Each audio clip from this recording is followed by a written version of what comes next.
Selamat datang saudara-saudari. Hari ini dan minggu ini atau bulan ini kita belajar mengenai kesembuhan dalam badan. Ya, ini adalah bahagian baru kita nak belajar dan dia ditulis oleh Jared Rowlands. Ya. Ini bermula mengenai siapa ni Jared Rowlands.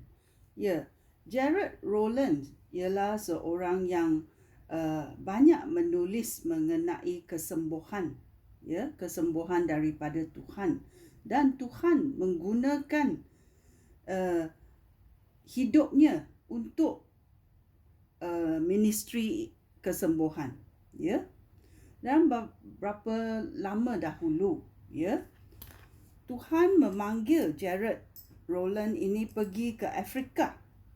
Dan semasa dia tiba di Afrika, dia bermula kerja dengan pekerja-pekerjanya, ya, di luar untuk mengkabarkan berita baik, dan banyak mujizat kesembuhan berlaku, ya. Yang lumpuh boleh jalan, yang buta boleh melihat, dan berita baik disebarkan kepada orang yang mahu mendengarnya, seperti yang dikatakan dalam Kisah Rasul-Rasul dalam Alkitab, ya. Bila kita masuk dan menempuhi ministry ini, iaitu anugerah kesembuhan, ya, Tuhan akan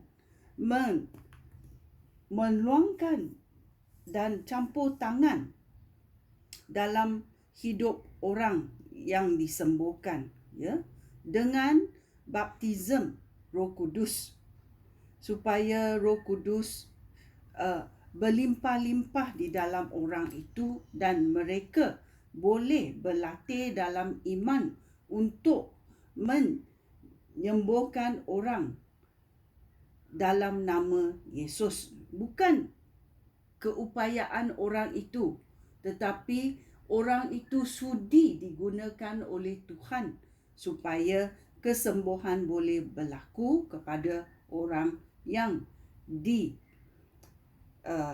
orang yang sakit, ya. Oleh itu kita mesti berlatih dalam iman, dan kita mesti percaya ayat Tuhan supaya kita tahu bahawa kita juga boleh menyembuhkan orang lain, ya, dan mereka akan menjadi sembuh kerana Tuhan menggunakan kita, ya, kerana kita adalah orang biasa sahaja, kita fizikal, kita ramai yang tiada harapan kerana tidak boleh lihat iman. Oleh itu Tuhan mengutuskan kita yang sudi pergi menaruh tangan kepada orang yang sakit dan mereka disembuhkan menggunakan nama Yesus, ya. Dalam ministry anugerah kesembuhan ini adalah sangat penting dalam kerajaan Tuhan, kerana kita dengar dalam perjanjian lama dan perjanjian baru bahawa Tuhan memberi kesembuhan kepada kesakitan dan penyakit, ya, pada seseorang, ya. Kita ada baca dalam Alkitab, ya. So kita tahu juga bila Yesus ada di bumi ini, dia juga, ya, menyembuhkan banyak orang daripada kesakitan dan penderitaan dan pada penyakit dijadikan oleh roh jahat, ya. So kita tahu ini adalah apa yang Tuhan nak buat di dalam hidup kita di dunia ini, supaya lumpuh boleh jalan, buta boleh melihat, berita baik boleh disebarkan kepada orang yang mendengar, dan physical healing, ya, fizikal kesembuhan dapat dilihat daripada orang, ya, yang sakit, dan orang yang melihat boleh tahu bahawa Tuhan adalah Tuhan yang hidup dan dia mahu menyembuhkan kita kerana Tuhan itu baik, ya. Pada seketika masa tahun 1200 sampai 1300 adalah di mana gereja-gereja tidak mahu percaya ada kesembuhan daripada Tuhan. Mereka tidak mahu percaya, dan ini menghauskan Roh Kudus, ya. Dan pada masa itulah tidak banyak mujizat berlaku, ya. Tetapi kita mesti tahu Tuhan adalah sama seperti yang dahulu, sekarang dan selama-lamanya, dan dia boleh menyembuhkan segala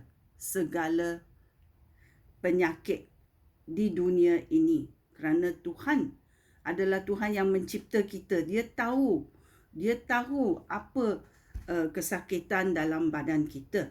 Oleh itu kita mesti ada iman untuk percaya, ya.